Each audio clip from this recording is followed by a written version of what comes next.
Bueno, bien. Bueno, buenas tardes a todos. Bienvenidos a la clausura y al último encuentro sobre el ciclo de charlas de Rusia del siglo XXI, entre el caos y el orden global. Hoy tenemos el agrado para esta clausura a Marcelo Montes, que voy a leer su biografía. Marcelo Montes es doctor en Relaciones Internacionales por la Universidad Nacional de Rosario, UNR. También es profesor de Política Internacional en la Universidad Nacional de Villa María, de la provincia de Córdoba. Además, es profesor en la Universidad de Salvador, USAL, y la Universidad de Ciencias Económicas y Empresarial, UCES, acá en la Ciudad Autónoma de Buenos Aires. Es también integrante del Comité Euroasiático del Consejo Argentino para las Relaciones Internacionales, CARI, y además es autor de Putin Desconstruido. Bueno, Marcelo, ahora te dejo todo a vos. Tu momento de hacer la exposición. Muchísimas gracias. No, gracias a vos, Franco. Bueno, a CEDEMA por la invitación. Un gusto estar con ustedes, sobre todo por lo que veo por los antecedentes, estudiantes, algunos del interior. Así que bueno, es muy grato para mí estar en este cierre de las jornadas. Eh, bueno, conozco a mis predecesores, así que puedo también generar algún intercambio a partir de los posicionamientos de cada uno, no para en ningún sentido, sino simplemente para que el público asistente tenga una mirada, digamos, más completa, más clara, que todas las campanas, por supuesto, eh, sean bien conocidas, bien fundamentadas. Entonces, eventualmente, ahí permítanme hacer algún pequeño contrapunto con alguno de ellos, de los que conozco, porque en realidad de los tres que me precedieron conozco a dos. Eh, Eso por un lado. Y por el otro lado, bueno, lo mío va a ser corto, precisamente para dar lugar a las preguntas. Seguramente hay muchas y que a lo mejor también tengan que ver con los expositores anteriores, ¿no? En primer lugar, bueno, haciendo un poco de historia también con mis estudios sobre Rusia, yo me he dedicado en los últimos 25 años prácticamente a estudiar Rusia. Eh, lo encaré como estudiante de grado en su momento. Existía la Unión Soviética, por supuesto, en esos tiempos. Fui testigo de todo el desenlace caótico, vertiginoso y caótico de ese viejo imperio. Nunca fui comunista ni nada que se le parezca, por supuesto, pero siempre fui muy admirador de la historia, de la cultura rusa, sobre todo el siglo XVIII en adelante. Y eso me permitió también conocer el idioma ruso, estudiarlo, bueno, 4 o 5 largos años como estudiante de grado, con la expectativa de entrar al ISEN. Finalmente todo eso no se dio, bueno, obviamente los hechos fueron en línea con el final precipitado del imperio, y mi interés por la zona, por la cultura y demás, sufrió un pequeño impasse, ¿no? De unos años, hasta que ya, por supuesto, egresado, ya profesor y demás, tuve que hacer estudios de posgrado en mi universidad en el interior del país, y bueno, tuve la oportunidad de hacerlo en la Universidad Nacional de Córdoba, una maestría. Elegí como tema de tesis la transición de la Unión Soviética a la Rusia postsoviética. Siempre una explicación más o menos original sobre el tema. De alguna forma, en ese momento había algunas posturas muy hegemónicas respecto a cómo se había dado esa transición. Y yo planteé, bueno, un esquema un poco más diferente de lo que se había planteado hasta ese momento. Después, si quieren, entramos en detalle, porque bueno, tiene que ver con el tema actual, con la presidencia de Putin y demás. Y luego, algunos años más tarde, volví a mi facultad de origen, la UNR, donde hice el doctorado, eh, y me dediqué a un tema, a un capítulo en realidad de la tesis de maestría, que fue la política exterior del presidente Putin. Eh, el periodo que abarcaba la tesis de maestría fue desde el 92 al 2004, cuando estaba prácticamente terminando el primer periodo presidencial de Putin, y fue un periodo relativamente largo, digamos, como para analizar en detalle la transición.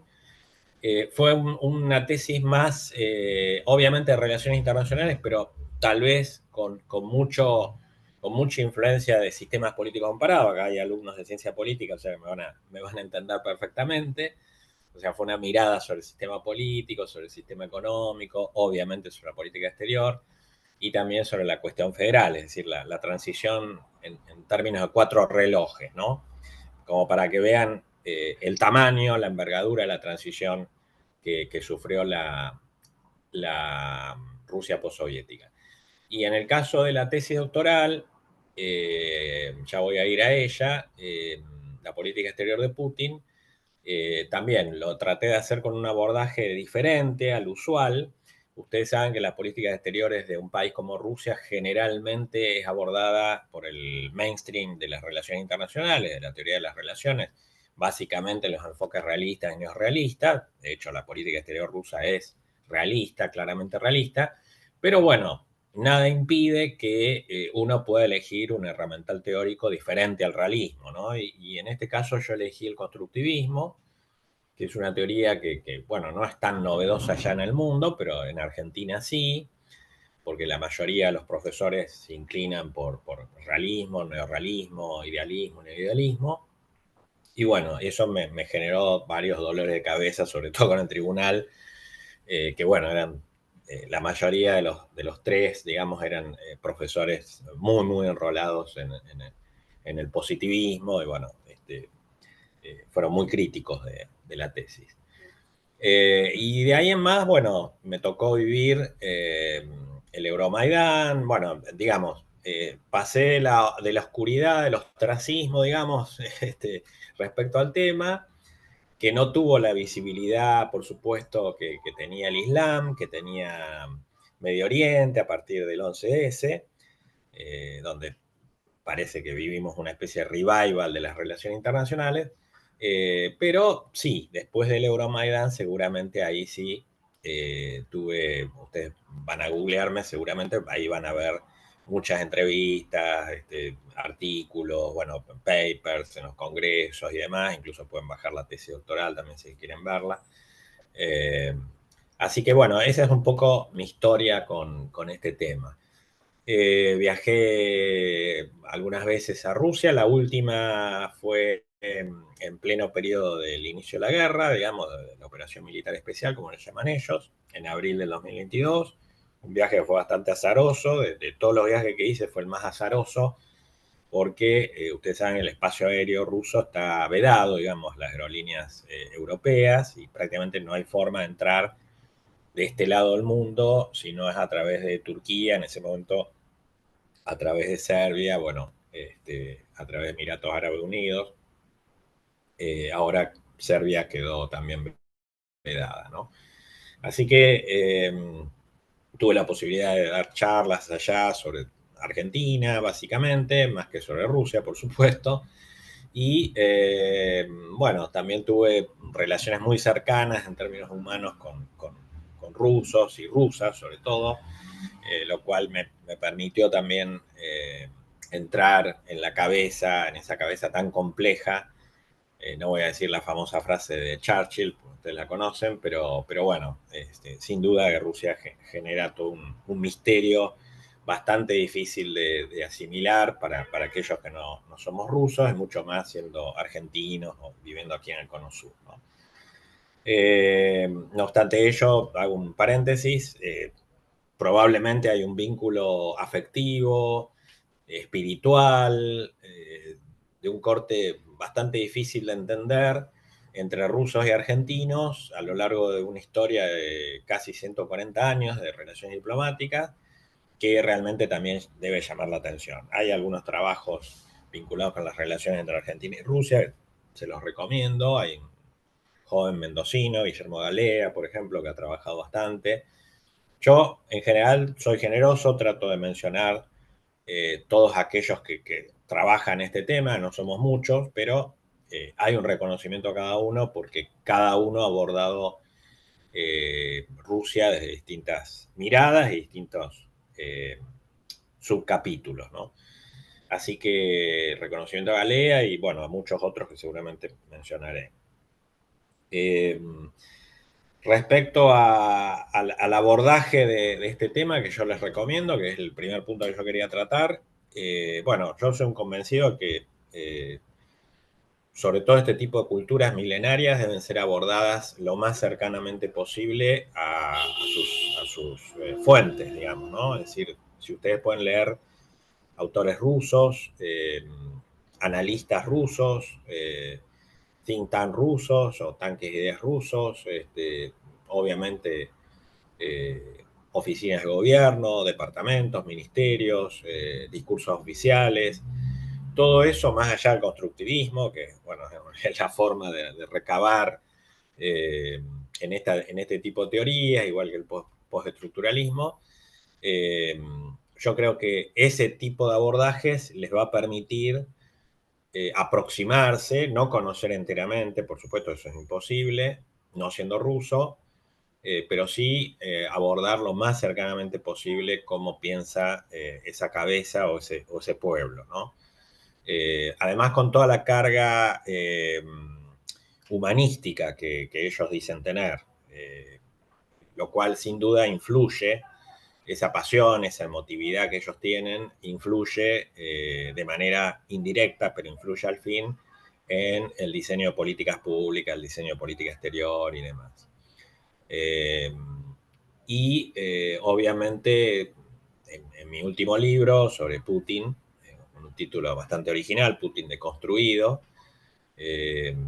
bueno, sin duda he tratado de rastrear eso, o sea, he tratado, sin justificar a Putin, he tratado de que la gente que lo lea, bueno, entienda la relación que hay entre Putin y Rusia, el pueblo ruso y la interacción entre el pueblo ruso y Putin, digamos, qué tiene Putin del pueblo ruso y qué tiene el pueblo ruso de Putin, digamos, en esa especial simbiosis, porque lejos está de ese libro hacer una descripción biográfica, ¿no? Hay 20, 30, 40 libros sobre Putin en inglés, en castellano, que no, bueno, obviamente yo no tenía ninguna motivación para repetir lo que muchos otros ya han escrito sobre la vida de Putin, ¿no?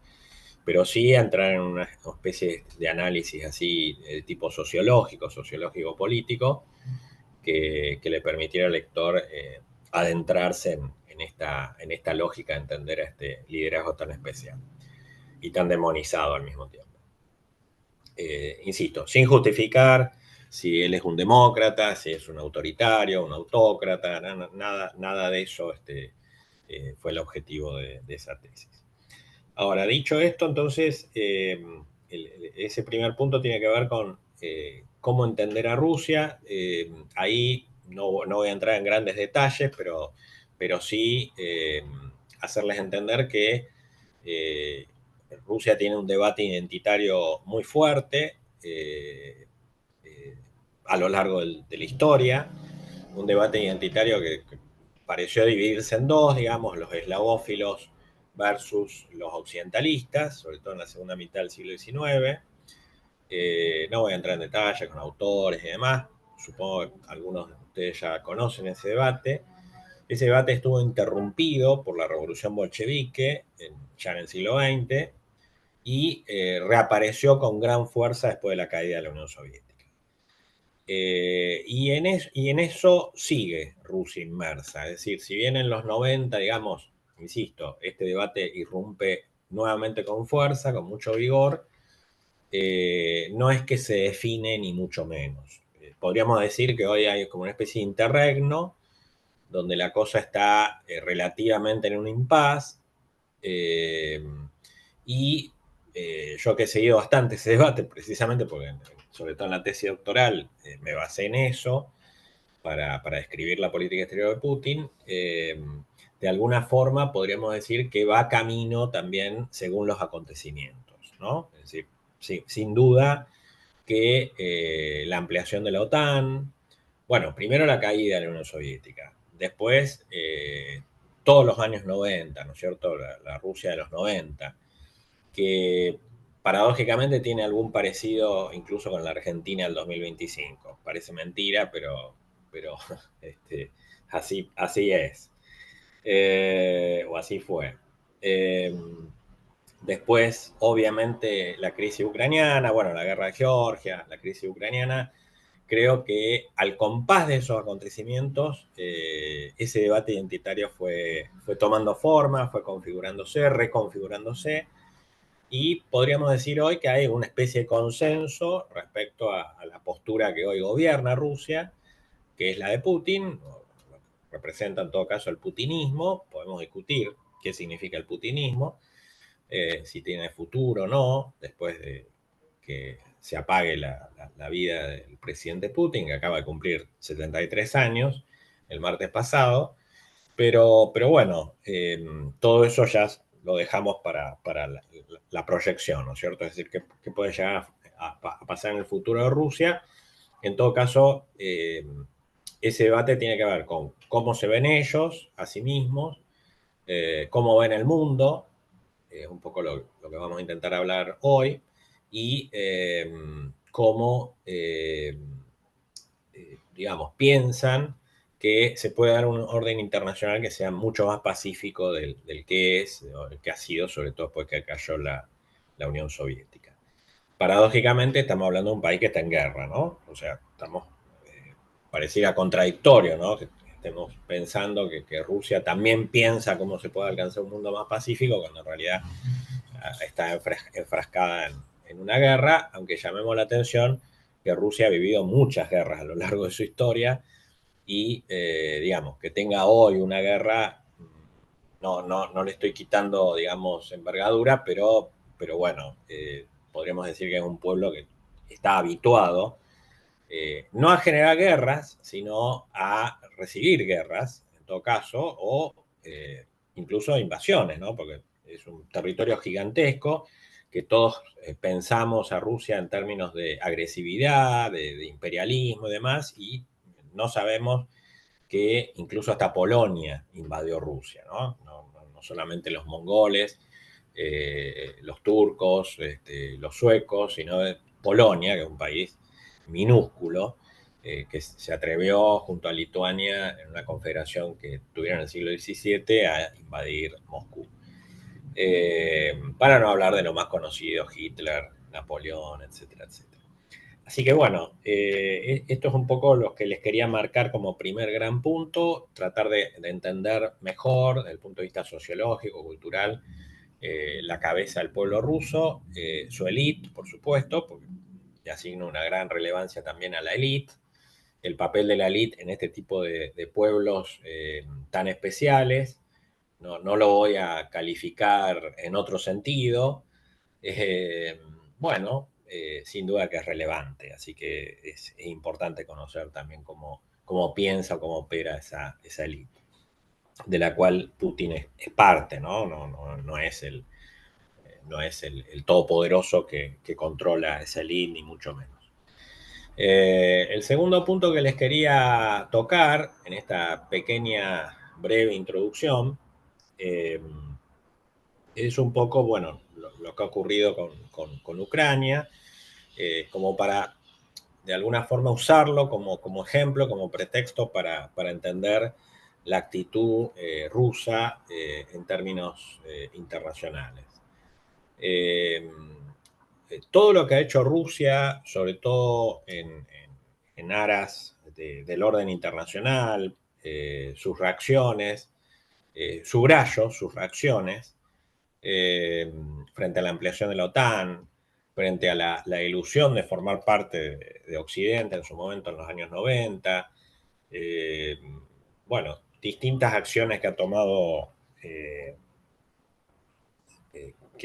las que ha decidido y ha ejecutado, la propia guerra de los 5 días de Georgia, bueno, todo, ¿no? La entrada de BRICS y demás, todo lo que implique acción, decisión, la Revolución Naranja, volviendo al caso ucraniano, eh, bueno, las actitudes para con Asia Central, con Europa Oriental, el fomento no de partidos de extrema derecha en la Unión Europea, en fin, todas sus relaciones internacionales, todas han sido más bien producto de dos cosas, para hacerlas simple, ¿no?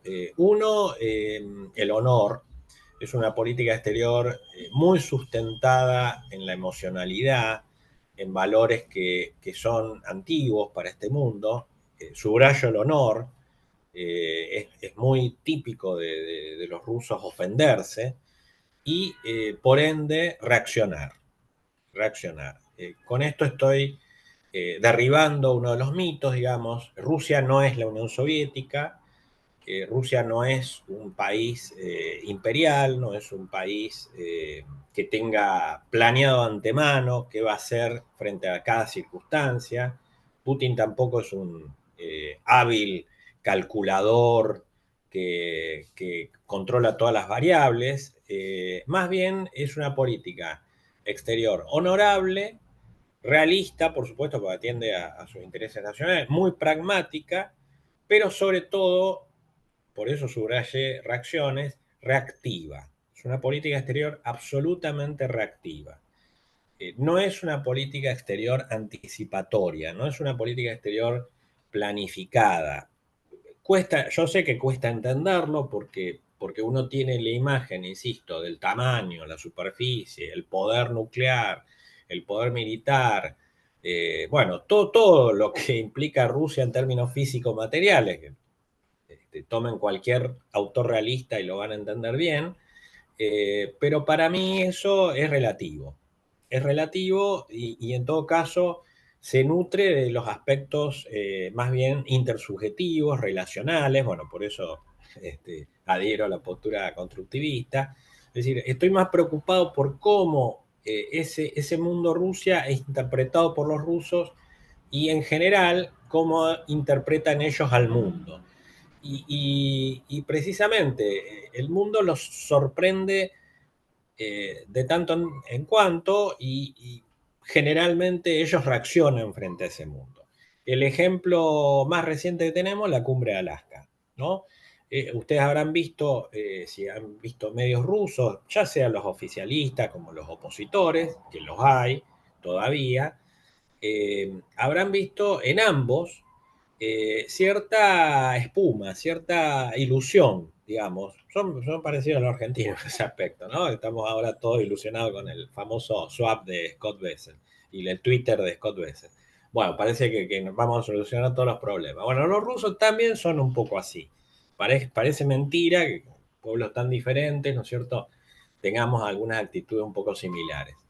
Entonces, la cumbre de Alaska fue un sumum, fue no sé, el redescubrimiento de Rusia, por fin la gestualidad de Trump con Putin, ¿no es cierto? Cómo lo saludó, mirá cómo lo esperó con la alfombra roja. Bueno, todo eso hoy, prácticamente más de un mes y medio, 2 meses casi, bueno, pasamos a la decepción opuesta, ¿no? Es decir, de la gran expectativa, de acá vamos a solucionar, pero nos vamos a poner de acuerdo con los norteamericanos, por fin, la enésima vez que ellos se ilusionaron en eso, o con eso, porque esto viene de lejos, ya de la época de la Unión Soviética, no todo era conflicto con la Unión Soviética. Bueno, ni hablar el final, ni hablar las ilusiones de Gorbachev para formar parte de la Casa Común Europea, para formar parte de la OTAN, ese fue el gran engaño, etcétera, etcétera.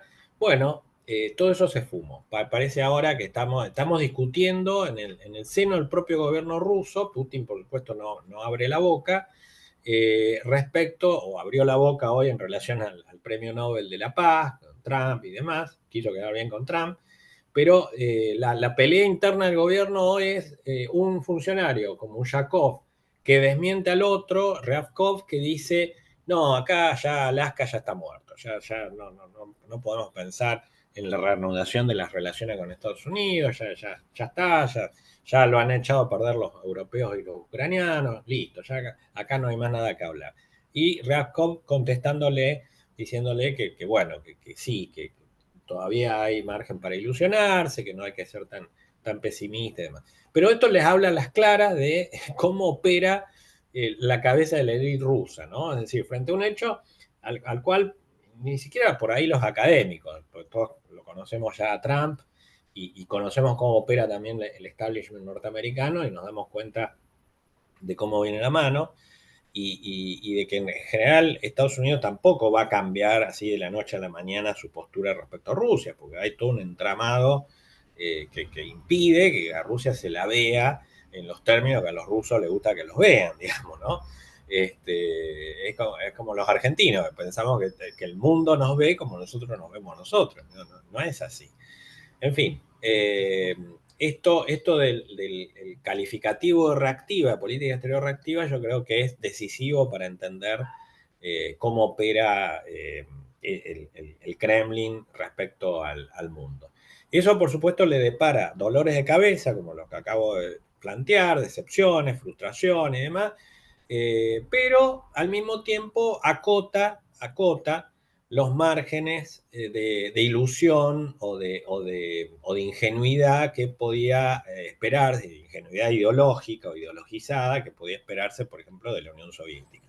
La Unión Soviética a veces sobreestimaba su poder, obviamente fue un imperio que se sobredilató, como dice Berzezinski, y terminó cayendo por su propia impericia. En realidad es muy difícil pensar que la Unión Soviética cae por factores externos, por el fracaso económico, porque si no, Corea del Norte y Cuba y la propia China hubieran caído también, al unísono, ¿no? Claramente ahí el liderazgo de Gorbachev fue fundamental para entender la caída de la Unión Soviética. Pero bueno, volviendo al carácter reactivo de la política exterior rusa, me parece que por ahí viene la mano, digamos, ¿no? Como para entender los próximos pasos, ¿no? Es decir, frente a determinados hechos, ellos van a ir reaccionando. Y así fue, por ejemplo, doy otro ejemplo, el caso de Siria. Es decir, en diciembre del año pasado, Rusia se fue prácticamente silenciosamente del espacio sirio, está ahí renegociando la continuidad de las bases, con un gobierno que tampoco tiene muy claro si se va a quedar, con dos países como Turquía e Israel, que de alguna forma o están intentando controlar la situación, pero que, bueno, sin duda que Rusia, así como entró, que entró por circunstancias muy especiales al conflicto sirio, bueno, también salió porque de hecho no podía, insisto con el realismo, no podía afrontar dos escenarios de guerra como lo que estaba afrontando sobre finales del año pasado para sostener un gobierno que ni siquiera se sostenía a sí mismo, como el gobierno del amigo Bashir al-Assad, ¿no? Que está protegido, que está asilado en Rusia, pero que bueno, Rusia no tuvo la actitud que sí tenía generalmente la Unión Soviética para sostener gobernantes ante circunstancias, realmente situaciones límite, ¿no? Lo cual habla a las claras también de cierta capacidad o cierto poder limitado que tiene Rusia frente a lo que fue su pasado. Puede tener algún tipo de nostalgia, puede tener algún tipo de veleidad, puede funcionar en la cabeza de los rusos cierta especie de mitología de omnipresencia, omnipotencia, pero después la verdad o la realidad se impone, ¿no? Es decir, Rusia no puede soñar o delirar con ser lo que fue en algún momento de su historia, porque bueno, ya el mundo es otro, ha cambiado y tampoco puede, ni debe, me parece, ni debe asumir ese tipo de actitudes. Y esto para aventar cualquier intento de, sobre todo la paranoia que se ha generado en Europa hoy, que Rusia va a invadir Europa, ¿no? Que Ucrania es solamente el primer paso, eso yo lo descartaría de plano. Eh, estoy en todo caso más preocupado por los errores que pueden venir de los europeos, que pueden venir de los norteamericanos, que nos pueden llevar a una situación de hecatombe nuclear si es que se sigue tirando la cuerda de una manera bastante irresponsable, ¿no? Y el tercer punto, y con esto termino, eh, el tercer punto tiene que ver con el futuro, digamos, ¿no? Un futuro que se va construyendo día a día. La gran incógnita que tiene Rusia a futuro es qué va a pasar con Rusia una vez que Putin no esté más físicamente. El gran legado de Putin yo creo que es una Rusia estable, integrada, unida. Si retrocedemos en el tiempo, si vamos al 92 y cualquiera de nosotros estaba allí y nos preguntaban, bueno, ¿cómo imaginas la Rusia del 2025? Y bueno, probablemente, esto es contrafáctico, pero probablemente el 60, el 70% de nosotros hubiéramos dicho, y la verdad no sé si va a existir Rusia dentro de 25, 30, 35 años, ¿no? ¿Por qué? Porque el fantasma de Yugoslavia estaba muy presente.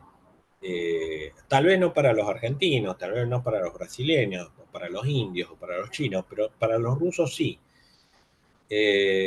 Tampoco imaginábamos que China iba a llegar al lugar que llegó hoy, ¿no es cierto? Bueno, muchas cosas no imaginábamos, pero claramente del lado ruso podríamos decir que muchos eh, podíamos pensar eso, que Rusia iba a estar dividida, que iba a estar, bueno, que no iba a existir como tal, que jamás iba a tener un presidente como Putin, digamos. Pensemos la realidad de Rusia de los 90, es decir, un presidente alcohólico que se quedaba dormido en los aviones, débil, amigo de Estados Unidos, más que amigo de Estados Unidos en todo caso, una Rusia endeudada, una Rusia en manos de oligarcas, una Rusia con secuestros a plena luz del día, una Rusia perdedora, derrotada no por Siria, no por Ucrania, sino por chechenios, eh, y con la posibilidad de secesión, de partirse en 5 o 6 pedazos, bueno, con un poder nuclear que bueno, hubiera estado también en varias manos, ¿no? Si eso hubiera ocurrido. Tener esta Rusia, tener una Rusia además que a un siglo de la revolución bolchevique ni siquiera, lo lamento por Vania, que lo lamentó en ese momento, que estuvimos en un panel, el nostálgico de la Unión Soviética, eh, en un panel en la UMED, me acuerdo, y yo cuando dije que la revolución bolchevique no tenía ningún significado, digamos, para el putinismo ni para la Rusia actual, y bueno, obviamente me atacaron, me saltaron a la yugular los sectores intelectuales progresistas que estaban esa tarde allí en la UMED. Porque, claro, ¿cómo voy a decir eso? Bueno, pero es la realidad de la Rusia actual. La Rusia actual puede reivindicar la Segunda Guerra Mundial, la llama Gran Guerra Patriótica, puede reivindicar incluso hasta el papel de Stalin, pero de ninguna manera el putinismo va a rescatar o va a resaltar una revolución que fue cruel en todo sentido, que fue un derramamiento de sangre inútil, una guerra civil absurda, con pérdidas de territorios, con una guerra pactada con los alemanes por gran culpa de Lenin, etcétera, etcétera, etcétera. Es decir, Putin es un personaje, mal que le pese a sectores de izquierda argentina, en muchos sectores de izquierda del mundo, Putin es un líder conservador, no es un líder nostálgico de la Unión Soviética, ni siquiera socialista, nada que ver. Entonces, acá el futuro de Rusia yo me contentaría con que no haya, yo creo, conociendo la cabeza de él, eh, no haya jamás, nunca más, una revolución al estilo de la de 1917. Eh, Porque eso genera todo un retraso evolutivo muy grande, le hace perder mucho tiempo a un pueblo y los resultados están a la vista, porque la crisis ucraniana también es un poco eh, el efecto lejano de todo ese mal final de la Unión Soviética, ¿no? Y la Unión Soviética, por supuesto, tuvo su origen allá, en esa revolución. Así que, bueno, eso es lo máximo que podríamos aspirar y ya con eso es es muy importante, digamos. Uno podría decir, con tan poco, ¿y qué va a pasar con la democracia? ¿Quién va a ser el sucesor de Putin? Bueno, esas son preguntas demasiado ambiciosas, para las cuales me parece no hay respuesta, porque no sé si él tampoco tiene claro quién va a ser finalmente el sucesor o la sucesora. Pero sí al menos que Rusia recorra un camino que va a ser el propio, no el que le marque Estados Unidos, no el que le marque Europa, no el que le marque tampoco China, sino el propio y en paz. Eso yo creo que es el gran legado que va a dejar Putin. De allí en más, bueno, nos seguiremos discutiendo, por supuesto, para bien o para mal, seguiremos demonizando o alabando. Bueno, yo dejaría ahí porque obviamente seguramente he dejado también algunas otras ventanas abiertas, dudas, inquietudes, pero bueno, por lo menos esos tres puntitos que les queden bien claros y bueno, después podemos obviamente charlar en los minutos que quedan sobre las inquietudes que ustedes tengan. Buenísimo, Marcelo, muchísimas gracias por este encuentro. Así que les pedimos, por favor, a aquellos que quieran hacer unas preguntas, que levanten la mano en la parte de reaccionar. Y también cuando se haga la pregunta, prendan las cámaras y prendan sus micrófonos. O también lo pueden dejar por el chat. Así que no sé si alguien tiene una pregunta, una duda, sugerencia, lo que necesite. Ya pueden dejándolo en el chat. O habilitar el micrófono y las cámaras, por favor.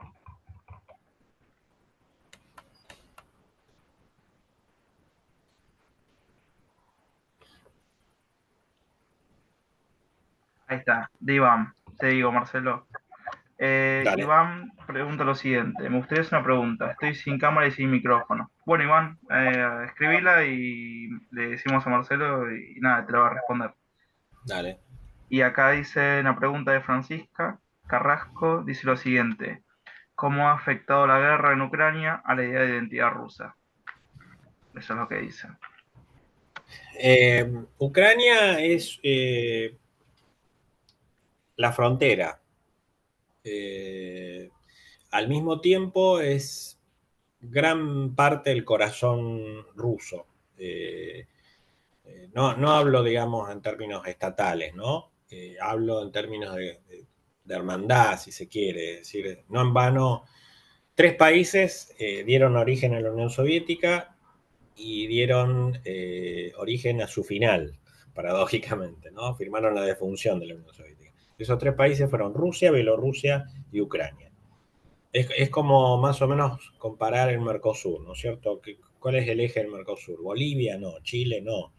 Este, Argentina, Brasil, Paraguay, Uruguay. O Argentina, Brasil, Uruguay, ¿no? Esto es más o menos lo mismo. Y no estoy diciendo que Argentina se tiene que quedar con Uruguay, nada que ver. Digo, estoy pensando en una hermandad común, en una cultura común, donde el diablo mete la cola, primero con la Unión Soviética, porque ustedes saben, en el discurso de la operación militar especial, Putin criticó a Lenin a propósito de la creación de la República Socialista Soviética de Ucrania, y después hubo una crítica muy velada, sobre todo en el Euromaidán, a Khrushchev, que era ucraniano, por regalarle prácticamente Crimea a la República Socialista Soviética de Ucrania en esa noche de borrachera al Politburó, ¿no? En una votación que fue bastante amañada. ¿Qué quiero decir con esto? Que bueno, los accidentes geopolíticos, jurídicos, territoriales, no, no omiten que Ucrania forma parte de ese espacio de influencia común, que ha formado parte voluntariamente también, no es que Rusia la ha invadido, digamos, el Rus de Kiev incluso es anterior al Rus de Moscú. Bueno, no sé, bombardear Kiev para los rusos es dramático, ¿no es cierto? Es como si nosotros bombardeáramos Montevideo, o sea, es algo absurdo. En fin, es una guerra absurda por donde se la mire, Y entonces, desde el punto de vista identitario, bueno, ellos no entienden, digamos, tampoco por qué esta guerra. En todo caso, la justifican solamente como, en términos de reacción frente a la actitud de la OTAN de fogonear, sobre todo la actitud de la administración Biden, que tiene continuidad con la administración Obama, porque el Euromaidán se genera en la época de la administración Obama. Hay una decisión clara de Estados Unidos de fogonear a la OTAN fogonea a Ucrania, la enfrasca en este conflicto, Zelensky se presta a esto, y claramente eso es una amenaza a los intereses de seguridad nacional rusos, porque bueno, un misil lanzado a Moscú, 700 kilómetros es la distancia que hay entre Buenos Aires y el centro de Córdoba y llamaría, bueno, un misil llega a menos de 5 minutos. Entonces, claramente eso es una amenaza a los intereses rusos. Entonces, eh, ya todo el proceso del Euromaidán, que fue un proceso de crisis interna ucraniana, en la cual Rusia no tiene nada que ver, porque en todo caso, si Rusia hubiera tenido que ver, Rusia hubiera invadido mucho antes. Rusia hubiera invadido Ucrania en el 2004, cuando se produjo la Revolución Naranja, directamente, ¿no? O sea, hay que reconocer que Ucrania tiene un problema interno que no ha sabido resolver. La élite ucraniana no lo ha sabido resolver. No todo es culpa de Putin, digamos, ¿no? Y por el otro lado, hay una actitud de Estados Unidos decidida a desestabilizar, digamos, el frente interno ruso. Y ahí está la decisión de incorporar a Georgia y a Ucrania en la OTAN, ampliarse mucho más allá de incluso de lo que se le había prometido a Gorbachev, que se le había prometido solamente hasta Alemania, ¿no? Ahí era un error en todo caso de Gorbachev de creer en semejante engaño. Eh, y bueno, ¿cómo se va a resolver esto? Y lo más probable es que si sigue prolongándose el tiempo, la guerra y demás, esto se resuelva en el campo de batalla y se resuelva favorablemente para el lado ruso y que Ucrania quede desmembrada. Eso es lo más probable, es decir, la estupidez occidental ha llevado a un grado paroxismo esto.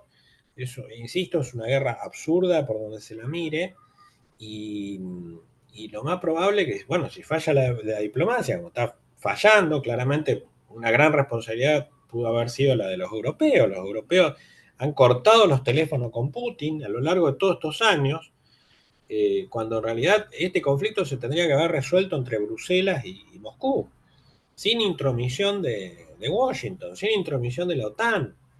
Pero bueno, los europeos se han plegado a los dictados de la OTAN, la Unión Europea se ha desdibujado en favor de la OTAN y Ucrania ha decidido convertirse en una especie de peón de un tablero geopolítico al cual, bueno, sin duda también ella misma será descartada de plano. Es decir, no vamos a pensar que Occidente va a dar la vida por Ucrania. De ninguna manera, la están usando como un proxy eh, que, que, que, bueno, finalmente los muertos también los pone Ucrania. Y Rusia lo único que está haciendo es, bueno, terminarlo antes que se pueda esa operación. Bueno, espero que haya sido respondida la pregunta de Francisca. Vamos con la pregunta de Iván. Dice lo siguiente: ¿hay alguna injerencia del interior del país, desde las partes de Rusia más asiáticas, en su política exterior? Siempre vemos muchos pensadores de Moscú o San Petersburgo en el mainstream. Sí. Desde el punto de vista del pensamiento, no. Desde el punto de vista de la carne humana que se pone en la guerra, sí. Eh, Ciertamente. Hay una, por razones de impacto mediático, hay una protección, digamos, a los jóvenes. Como ustedes saben, Rusia tiene fuerza armada todavía con criptos, 18 años hasta los 27, y bueno, se ha tratado de impedir que vayan al frente los chicos, se han tratado de trabajar con voluntarios, se ha tratado de trabajar con gente adulta, 50 años para arriba, gente soltera, gente separada, divorciada, hombres mayoritariamente.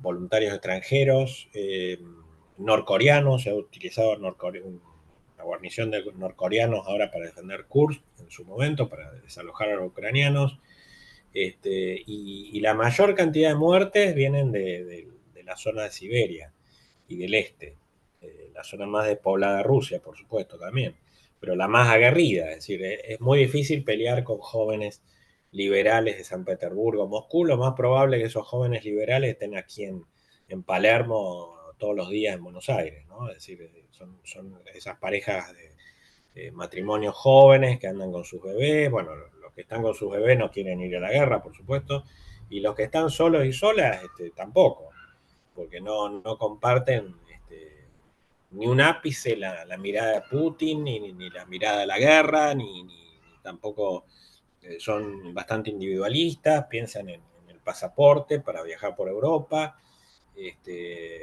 Son códigos, son frecuencias radiales totalmente distintas, ¿no? Así que sí, efectivamente, la parte pensante de Rusia está en los centros urbanos más importantes, Moscú, San Petersburgo, y basta. No hay mucho más para pedir. Y la parte sacrificada de la guerra la está llevando al este.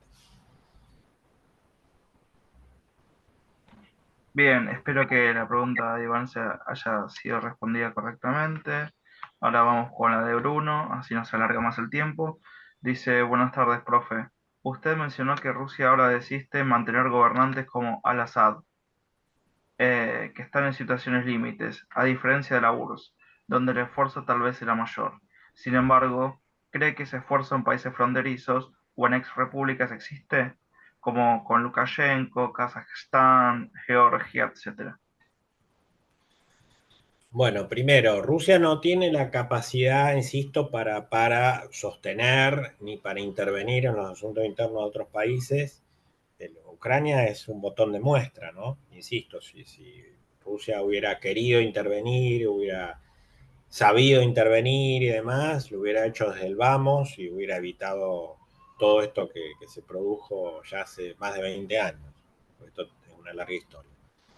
De ninguna manera Rusia es Unión Soviética, no tiene la carga ideológica, no tiene la carga ni la capacidad política ni militar como para entrar en un país, cambiar un gobierno caprichosamente, ni nada por el estilo.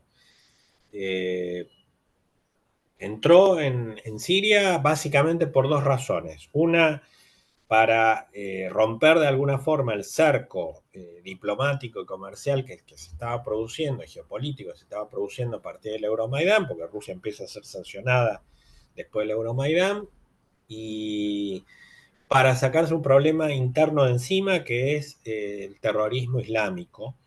Entonces se liberan salvoconductos a los jóvenes que querían atentar contra Rusia dentro del territorio ruso, el FSB participa y los chicos van esto hecho por las madres, van a Siria a pelear desde Siria, con el ISIS y con Al Qaeda y con quien sea, con el Frente al-Nusra, contra los rusos.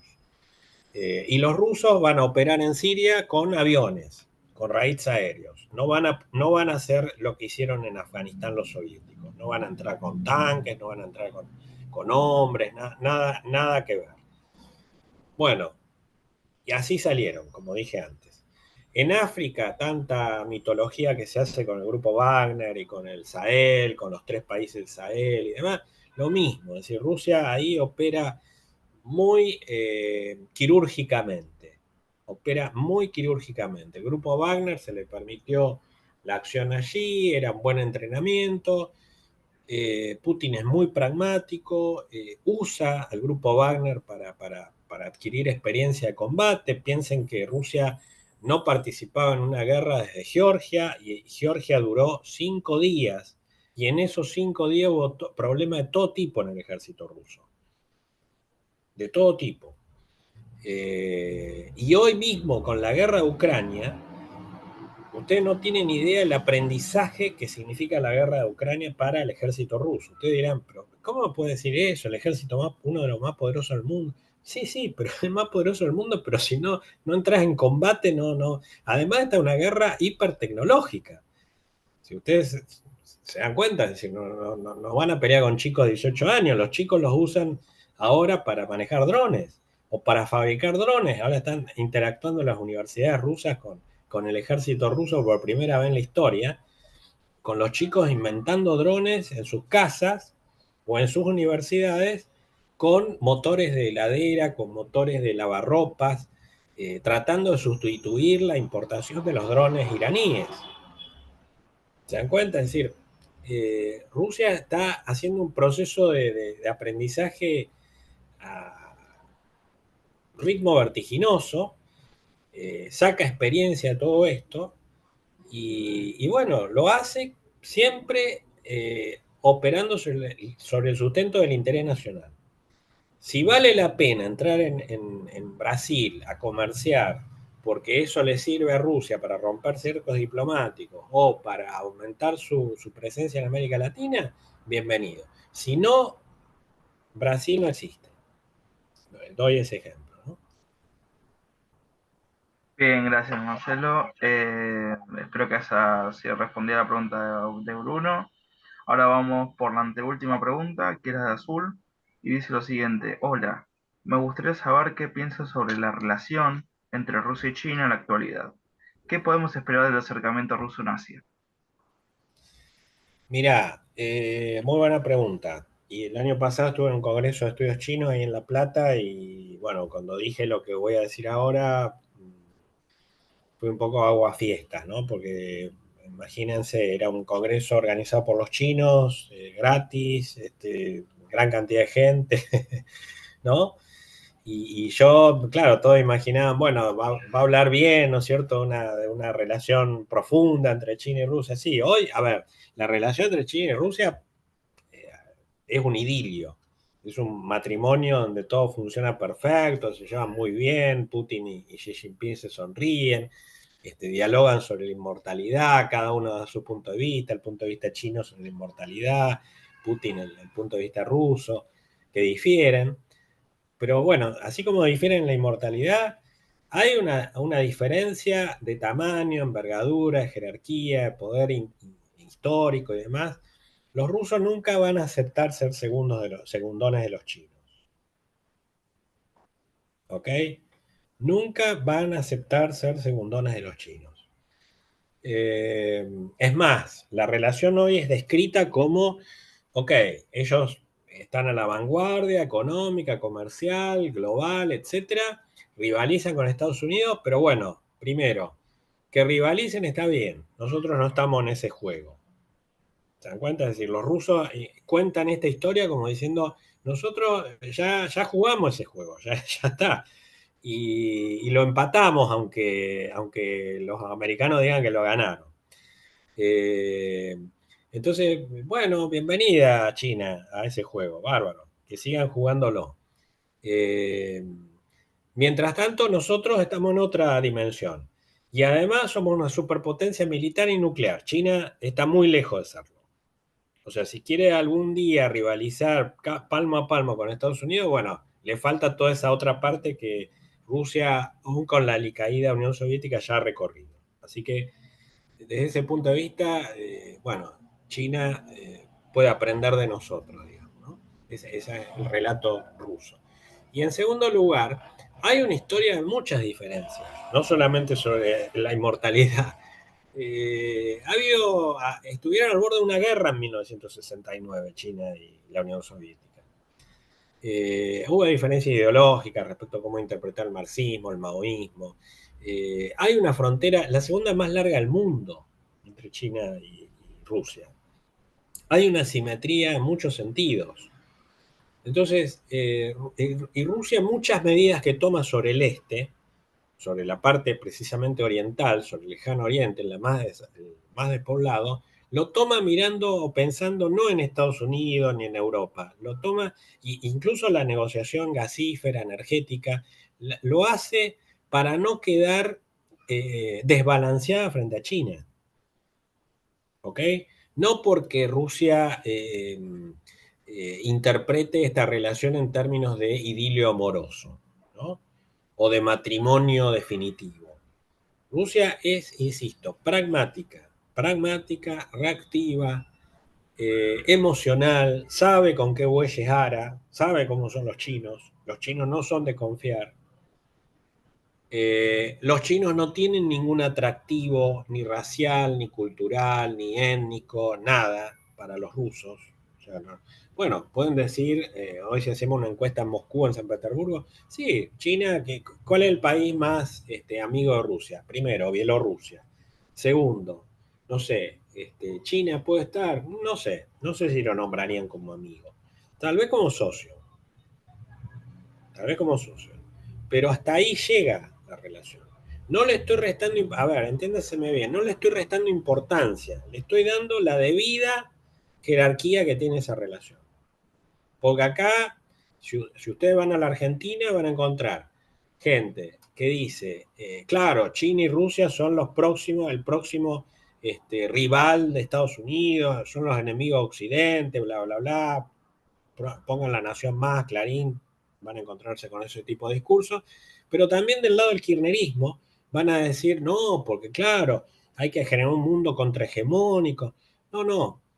Eh, Rusia no piensa así, no piensa en esos términos, no piensa en esos términos. Rusia puede estar en contra del occidente, como dice Richard Sagua, del occidente político, pero no está ni en contra de la globalización, y China menos, China menos. China se ha visto beneficiada por la globalización.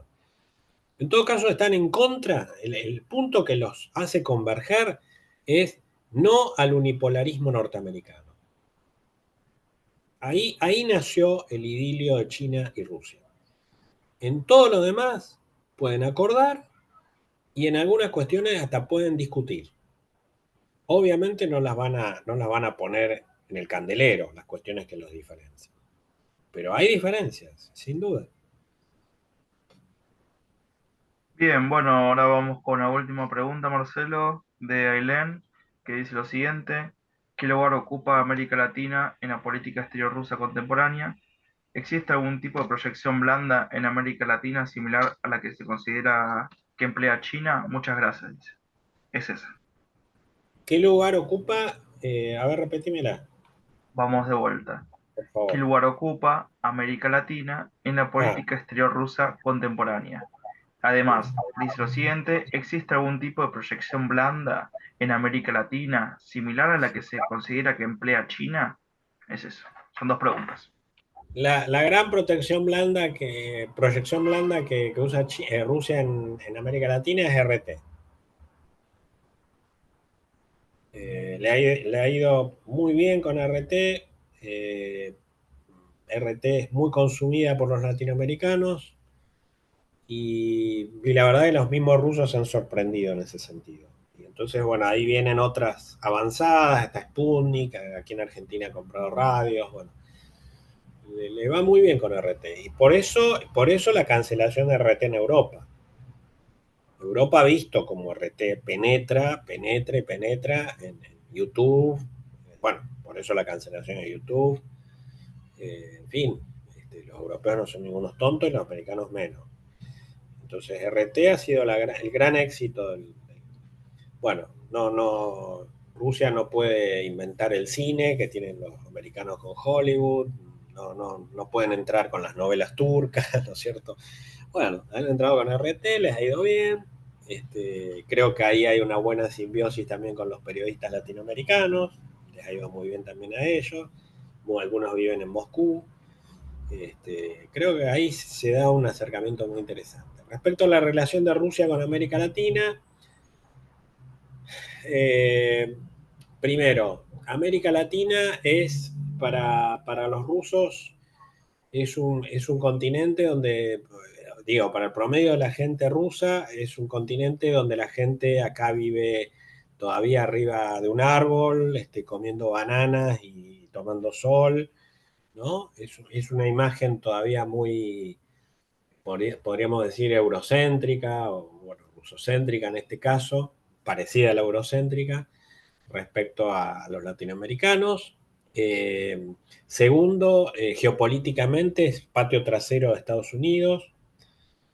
Si no quieren que me molesten en Ucrania, yo tampoco los voy a molestar allá, porque si no me estaría contradiciendo, ¿no?